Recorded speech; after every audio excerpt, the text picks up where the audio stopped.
नमस्कार दोस्तों, मैं K M Saini, lecturer mechanical production engineering, government Ramchandra Khetan polytechnic college.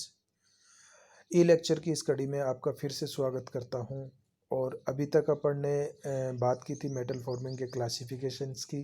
तो उसके क्लासिफिकेशंस में अपन ने बात की थी कि मेटल फॉर्मिंग प्रोसेस हैं उनको डिफॉर्मेशन के आधार पे तीन भागों में बांट सकते हैं।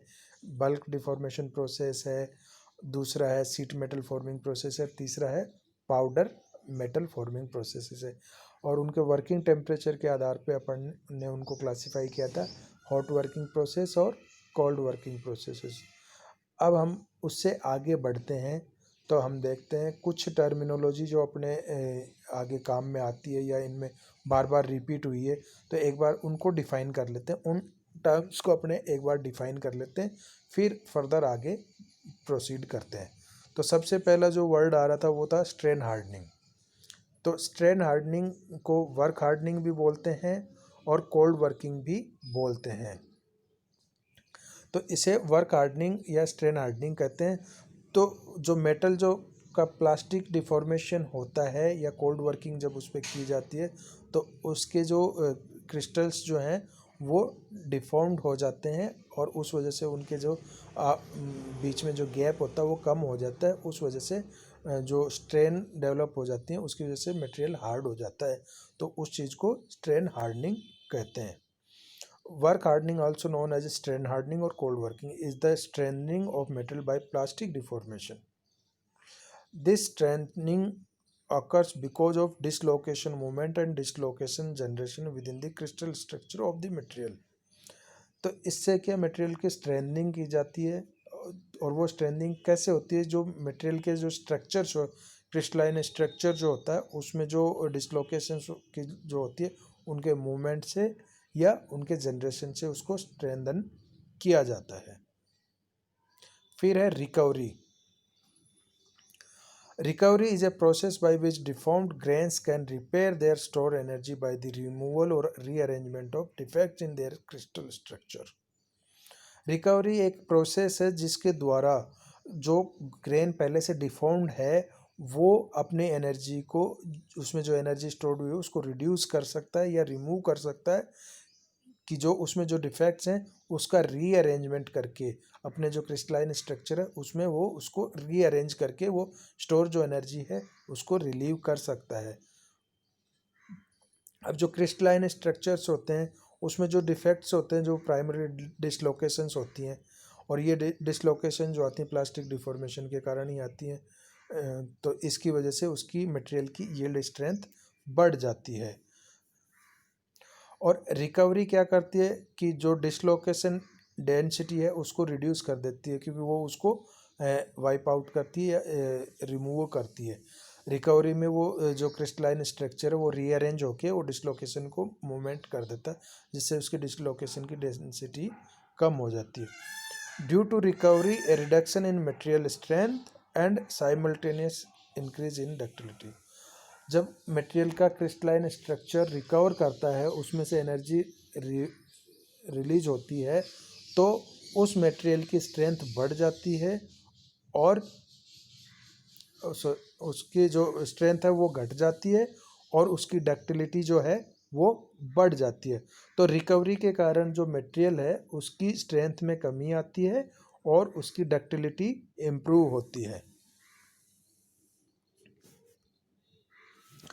फिर है recrystallisation and grain growth. Recrystallisation एक प्रोसेस है जिसमें कि डिफॉर्म्ड ग्रेन जो हैं, ग्रेन स्ट्रक्चर जो हैं वो नए जो डिफेक्ट फ्री स्ट्रक्चर्स हैं उनसे रिप्लेस होते जाते हैं और वो एक के बाद एक के बाद एक बनते जाते हैं।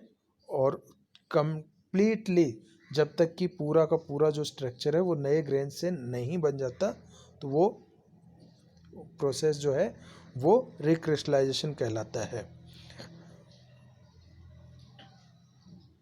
रिक्रिस्टलाइजेशन के कारण जो उसकी स्ट्रेंथ जो होती है मटेरियल की उसमें कमी आती है और उसकी हार्डनेस में भी कमी आती है और उसकी जो डक्टिलिटी है वो इम्प्रूव होती है। तो रिक्रिस्टलाइजेशन में क्या होता है, पुराने जो डिफेक्टेड जो स्ट्रक्चर्स हैं वो उनको रिमूव करते हुए नए स्ट्रक्चर्स बनते हैं और कंप्लीट जो स्ट्रक्चर्स है उसमें नए क्रिस्टलाइन स्ट्रक्चर्स बन जाते हैं।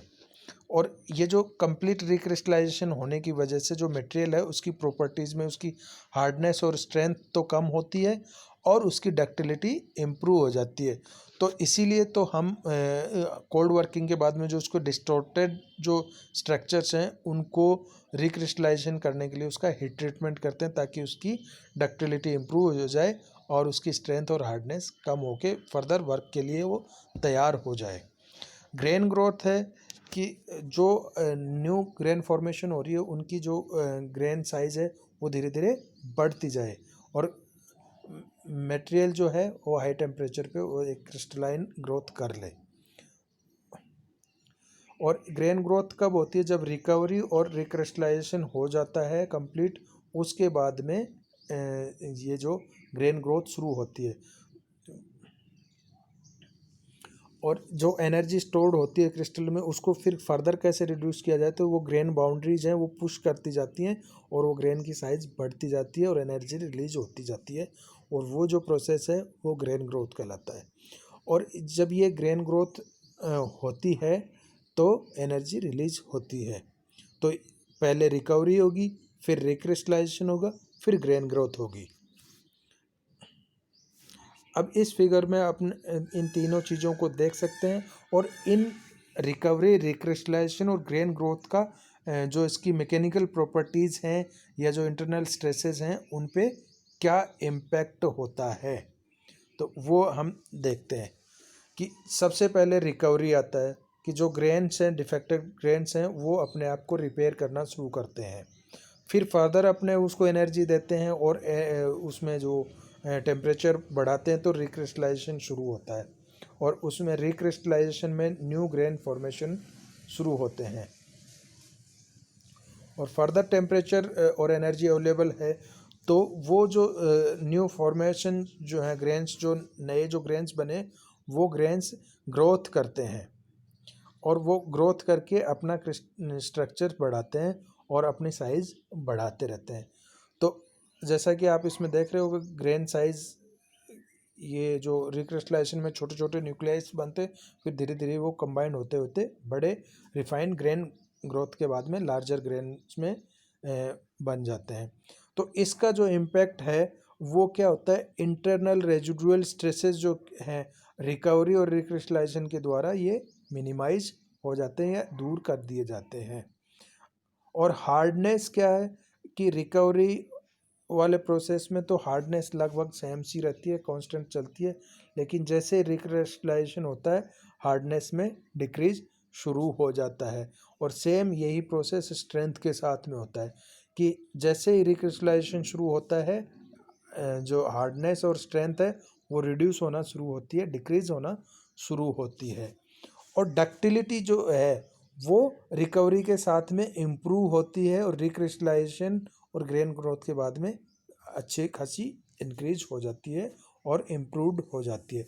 तो ये जो कॉम्बिनेशन अपने प्राप्त करना है, जो पार्ट है या जो मटेरियल है उसमें स्पेशल मैकेनिकल प्रॉपर्टीज़ है उनको इन्हेंस या डिक्रीज करना है, उसके लिए अपने ये रिकवरी, रिक्रिस्टलाइजेशन और ग्रेन ग्रोथ प्रोसेस को यूज लेते हैं और ये ही हीट ट्रीटमेंट कहलाता है। हीट ट्रीटमेंट में ये तीनों प्रोसेस एक साथ चलते हैं वन बाय वन, तो जो कंट्रोल्ड वे में चलते हैं कि अपने को कौन सी प्रॉपर्टी इम्प्रूव करनी है और कौन सी को कंट्रोल करना है।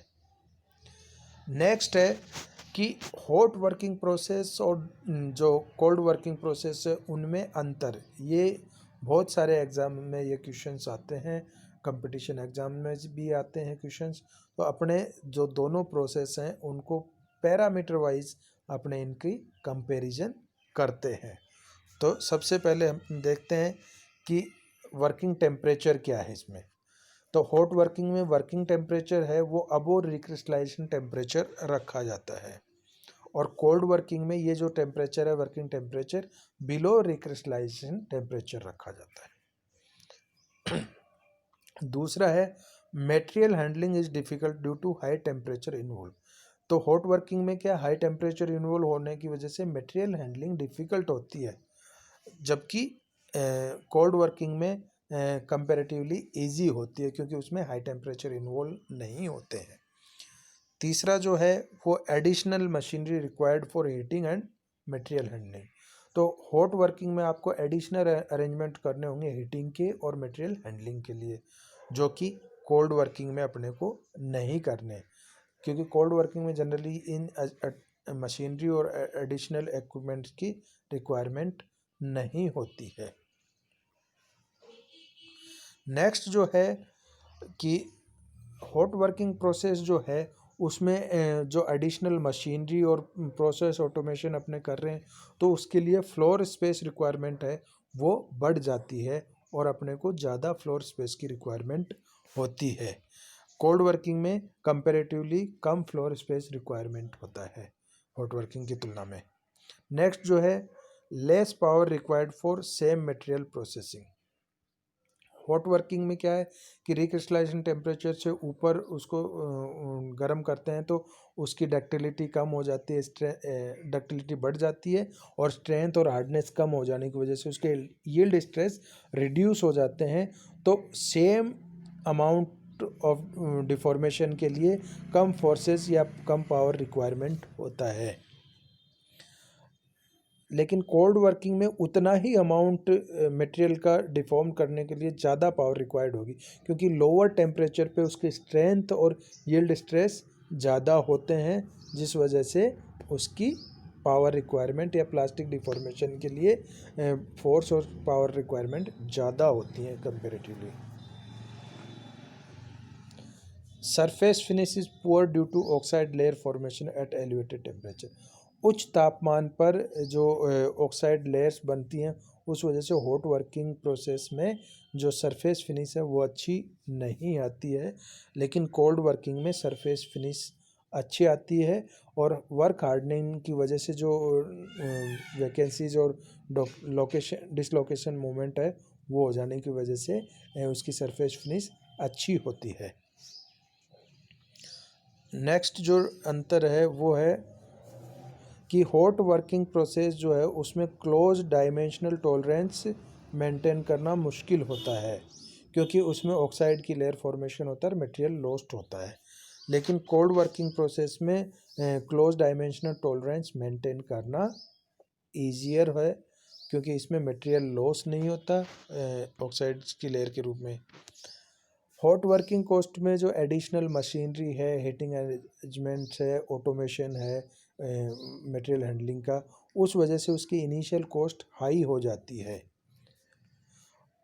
और इनिशियल कॉस्ट जो कोल्ड वर्किंग की है कंपैरेटिवली लो होती है, क्योंकि उसमें एडिशनल मशीनरी और प्लांट स्पेस रिक्वायरमेंट कम हो जाती है।